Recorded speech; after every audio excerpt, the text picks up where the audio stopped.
Hey, welcome back or welcome to Roadworthy if you're new. I am Sarah, and today I'm going to be doing the How Do We Rate Our Books tag.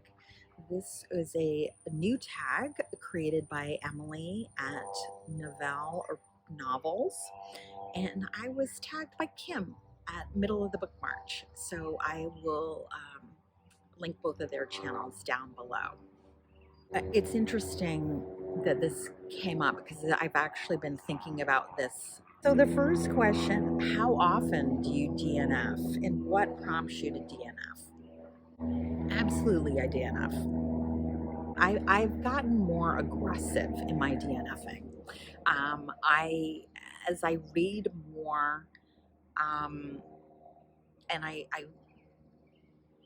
honing in on my taste more, I have no patience once I discover that a book is not really something I'm interested in.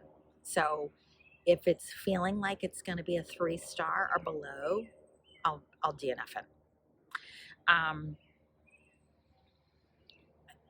Oftentimes it's the writing, um, or it'll be the plot. I just lose interest, or the characters. I'm just not invested in.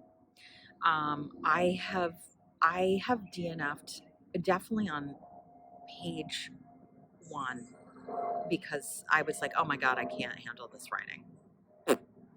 I usually I get further along than that. um, but I've even DNF'd at, the 50% mark or something, realizing I'm just not that interested. I'm just not that invested.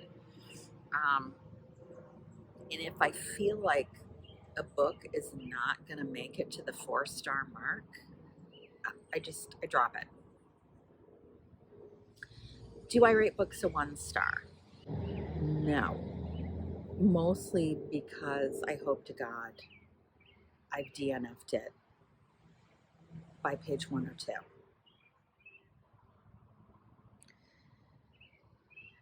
Question number 3: what is a 2 star book? To me, 2 stars is it's okay.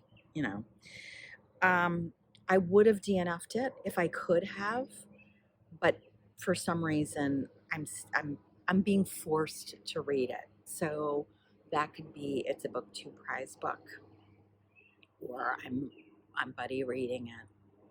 Um, but even if I'm buddy reading it, I'll be like,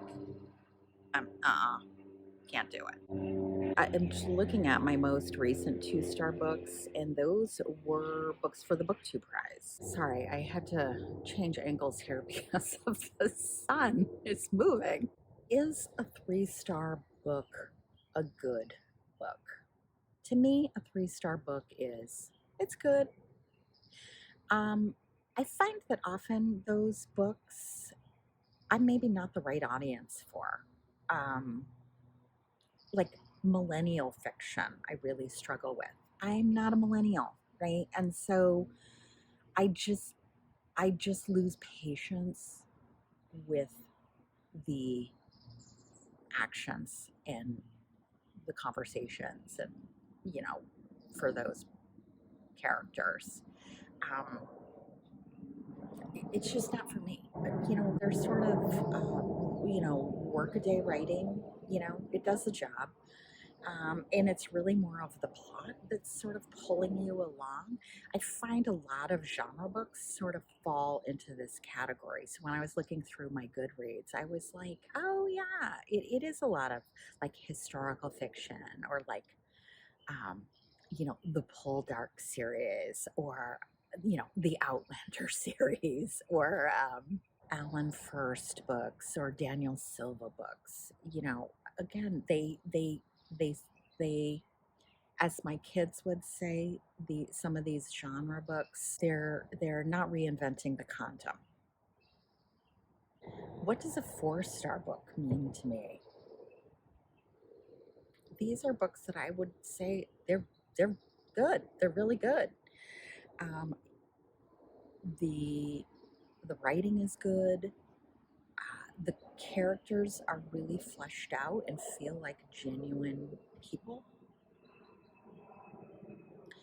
There doesn't necessarily need to be a ton of plot, but I need to be invested in those characters. These are books that I want to go back to, I want to pick up. Um, I want to sit down and really immerse myself in that world. I was looking at examples of this, and it was like I had like, Fingersmith and Kindred, oh, The English Patient. It was, I'm trying to come up with books that a lot of people kind of are familiar with. Question 6, do I do half stars? This is funny because I do half stars in my mind. But even if something is 3.5, I'll sit there and think about, okay, do I bump it up or bump it down? Because of course Goodreads doesn't allow you to do half stars. Interestingly, my library does allow you to do half stars. And I'm really resistant to marking something as a half star. Again, I feel like I need to bump it up or bump it down. I don't know what that's about. So in my mind, I'll call it a 3.5, but it'll appear in Goodreads as a 4 or a 3. And at the library, it'll appear as a 4 or a 3. I think a good example of this was a recent book that I read, Natural Beauty by Ling Ling Wong. This is a book where, in my mind it's 3.5, but I kept going back and thinking about it. And so I bumped it up to a 4. God, the sun is moving again.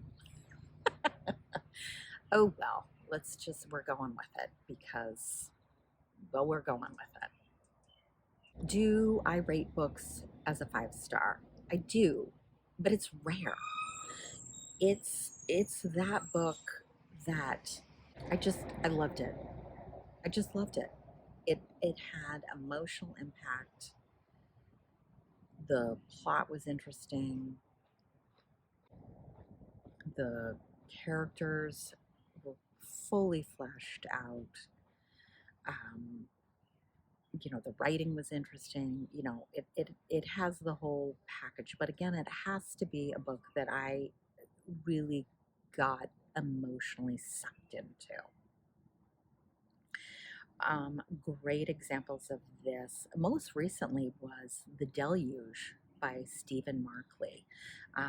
That is like a 900-page, cli-fi, climate fiction, epic.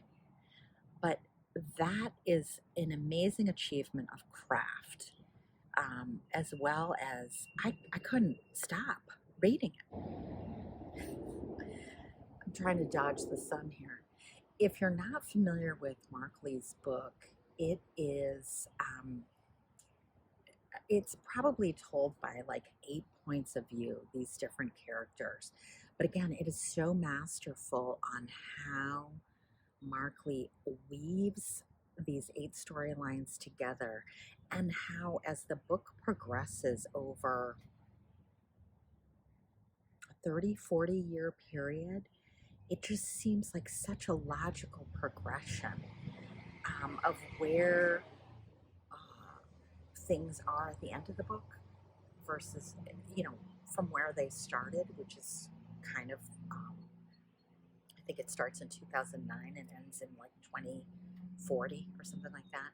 Anyway, I think it's just a brilliant piece of craft, and it just, again, all those characters were real. I mean, it sucks you right in. So if you haven't read The Deluge by Stephen Markley, do consider it, even though it is a chunkster. And I recommend the audiobook. Other, 5-star books for me were A Constellation of Vital Phenomenon, Life After Life, the new Jim Crow for nonfiction. 5-star fiction books for me, they need to be doing something new and unique. The voice of that book needs to be interesting. And again, I think The Deluge, Constellation of Vital Phenomenon, Life After Life are all examples of that. For nonfiction books, it's really, I need to learn something new. I really need to be convinced of an argument, or like the new Jim Crow by Michelle Alexander is a book where after I got to the end of that book, it just felt ridiculous that how had I not thought about the war on drugs this way before. Her arguments were so compelling, and it was a very readable book. She was impassioned by what she was saying. So again, a book, all of those books, hands down, 5 stars. Question number 8: has your rating system or rating of books changed over time? I don't reread books. So when you look in my Goodreads, if something had a 3-star, 4-star 8 years ago, I don't revisit that rating.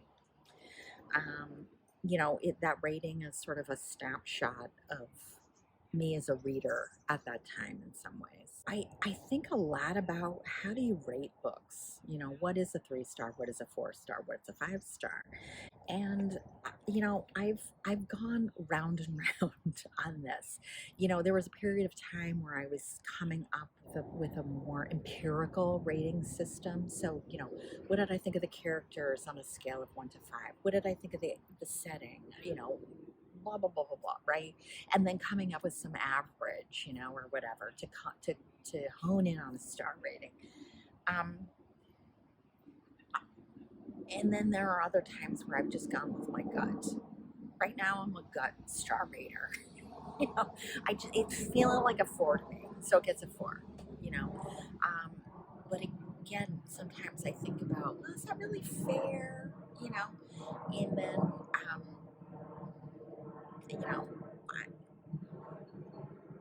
and then I think, well, maybe I should try and validate. Are my gut feelings really true? And then I think about going back to a more empirical system. But as for right now, I'm on the gut system. The last question is, how do you record your ratings? I do use Goodreads. And on there, I just record star ratings and sort of the dates read. I don't record reviews there. I'm just too impatient of a writer. And again, that's partly what's driven me to create the BookTube channel, is to be able to record my thoughts and feelings about what I've read. I've tried book journaling. I've tried it all, and ultimately I came down on just keep it in Goodreads, keep it simple. I have had people try and convince me to go to Storygraph, and I just, I don't know. I can't. It's work. So Goodreads it is. So that is my thoughts and feelings and how I rate books and what does a star rating mean to me. I do want to tag some other people because I'm not entirely sure if they use star ratings, but I'd love to hear their thoughts about how they feel about this. So I'm going to tag Melissa at Fully Booked.